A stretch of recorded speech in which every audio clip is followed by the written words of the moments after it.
दोस्तों आज हम क्रेटो सिस्कॉन लिमिटेड कंपनी के बारे में बात कर रहे हैं।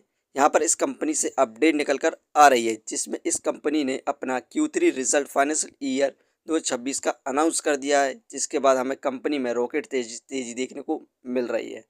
और साथ में ही इस कंपनी में जो लंबे समय से गिरावट हो रही थी उसकी वजह के साथ साथ इसे हम फाइनेंशियली और फंडामेंटली भी देखेंगे। इस समय हम कंपनी में बाय सेल होल्ड क्या करना चाहिए और कंपनी का नेक्स्ट टारगेट प्राइस क्या हो सकता है। तो चलिए आइए वीडियो को स्टार्ट करते हैं। Kretto Syscon limited Ahmedabad based public sector company है।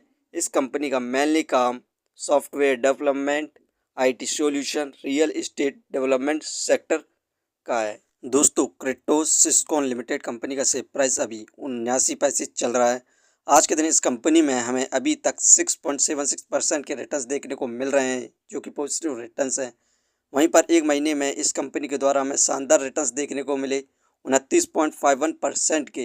एक महीने पहले इस कंपनी का शेयर प्राइस मात्र 61 पैसे था। इस कंपनी का सपोर्टिंग रेजिस्टेंस 45 पैसे है। इस लेवल पर न्यू इन्वेस्टर और शेयर होल्डर्स दोबारा बाय कर सकते हैं।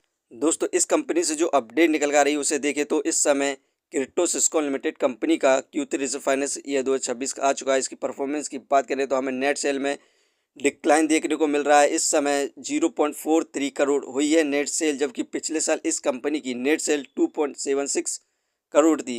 वहीं पर नेट प्रॉफिट इस क्वाड्रेंट 0.22 करोड़ रहा, जबकि पिछले साल इस कंपनी का नेट प्रॉफिट 2.09 करोड़ था। कंपैरिजन करें हम नेक्स्ट ईयर के क्वाड्रेंट में तो इस कंपनी को इस समय बहुत ज़्यादा कम प्रॉफिट हुआ है। तो हमें लॉन्ग टर्म में इस कंपनी में ज़बरदस्त गिरावट देखने को मिलने की संभावना है। शॉर्ट टर्म में आप अच्छे खासे रिटर्न प्राप्त कर सकते हैं। फाइनेंशियली देखें क्वार्टरली बेसिस पर तो दिसंबर में 97 लाख का प्रॉफिट गेन किया, मार्च में इसे लॉस हुआ था 1 करोड़ का, जून में प्रॉफिट गेन किया 2 करोड़ का, सितंबर में 22 लाख का प्रॉफिट गेन किया। जो अभी क्वार्टर का रिजल्ट आया उसमें भी 9 लाख का प्रॉफिट गेन किया है। यहाँ पर आप देख सकते हैं इस कंपनी का जो प्रॉफिट है वो कम हुआ है, तो हमें इस कंपनी में लॉन्ग टर्म में ज़बरदस्त गिरावट देखने को मिलने की संभावना है। फंडामेंटली देखें तो मार्केट कैपिटलाइजेशन 45 करोड़, जो कि बहुत कम है इसके प्राइस के हिसाब से।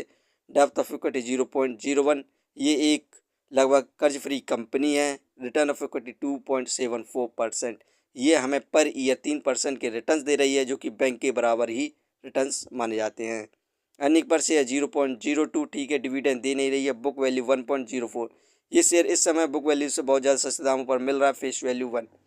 फ्रेंड्स ये कंपनी फाइनेंशियली और फंडामेंटली ठीक है, लेकिन इस क्वार्टर इस कंपनी को यहाँ पर प्रॉफिट बहुत ज़्यादा कम हुआ है, तो हमें लॉन्ग टर्म में इस कंपनी में गिरावट देखने को मिलेगी। शॉर्ट टर्म में इस कंपनी के द्वारा हमें शानदार रिटर्न देखने को मिल रहे हैं। दोस्तों ये वीडियो सिर्फ एजुकेशन पर्पज़ के लिए थी। यदि आप किसी भी कंपनी या स्टॉक्स पर इन्वेस्ट करते हैं तो एक बार अपने फाइनेंशियर्स और एक्सपर्ट की सलाह जरूर लें। कभी भी लोन लेके इन्वेस्टमेंट ना करें, वरना आप भारी मुसीबत में पड़ सकते हैं। कंपनी के बारे में जानकारी सही लगी हो तो अपने चैनल को सब्सक्राइब करें, जिसका नाम है स्टॉक एनालिसिस